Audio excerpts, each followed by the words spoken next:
Hi, my name is Louis Pandula, and I'd like to share my change-making story with you.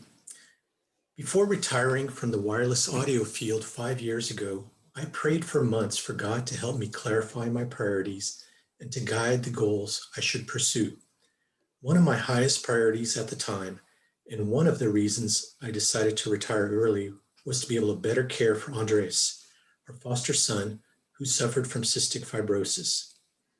Also, at that time, my wife Karen and I were becoming more and more involved in the gun violence prevention movement, following the sudden loss of our daughter Christina. So when LAUMC started the Changemaker initiative, Karen welcomed the opportunity to apply change-making ideas to her vision of uniting all the gun violence prevention organizations in the US under a single national alliance. Then about 2 years ago, LAUMC started a second Changemaker cohort, and I was curious whether there was a smaller project I might be able to tackle. After attending the introductory meeting for the new curriculum, I felt more comfortable that it was okay that I did not have my project idea all figured out, that my project needn't be something earth-shattering, and that a major focus of the new curriculum was connecting change-making with my faith. At first, I was intrigued by the idea of merging my interests in audio and fostering children into a change-making project. However, God had a different plan for me and showed me that perhaps there was another need. As I reflected on all the challenges faced by foster children and my own experience fostering two high-need teenagers, I began to wonder if providing foster parents with training which was specifically focused on the special needs of the children in their care might enable them to better understand those children and to provide them with better care. My ultimate hope was that better care would enable more foster children to become thriving adults. So I shared my idea with therapists, social workers, family specialists, foster parents, and others, and discovered that it resonated with many of them. But then the pandemic hit and everything ground to a halt.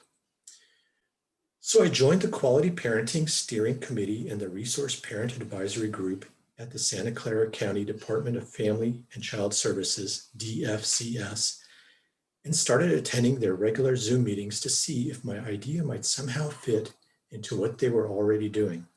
However, what I learned was that almost everyone I shared my idea with at DFCS tried to help me with my specific training needs rather than improve the process for all foster parents. So after many months of effort, I felt frustrated and stuck. However, through this experience, I had established new and valuable relationships at DFCS and learned that there was even a state law which mandated what I was proposing. However, there was no official process to make it happen. Then one day, a couple of weeks ago, God intervened and reframed my approach for me. It was a Tuesday evening, and I had just dropped our foster daughter off at DFCS headquarters for her weekly supervised family visit, and I decided to walk the loop around the three buildings. As I walked, I thought about the roadblocks I had faced in my project, how little progress I had made, and how stuck I was feeling. Just then, a completely new and unexpected thought entered my mind. Perhaps I could use technology like artificial intelligence to parse the vast DFCS training resources, match them up with the case file for each child, and provide training recommendations for their caregivers. What an interesting idea. Why hadn't I thought of that before? Who do I know with this kind of expertise? Suddenly and unexpectedly, new possibilities opened up for my project, and I feel so grateful to God for making me aware of them. I feel hopeful and I'm curious about where God will lead my change-making journey next.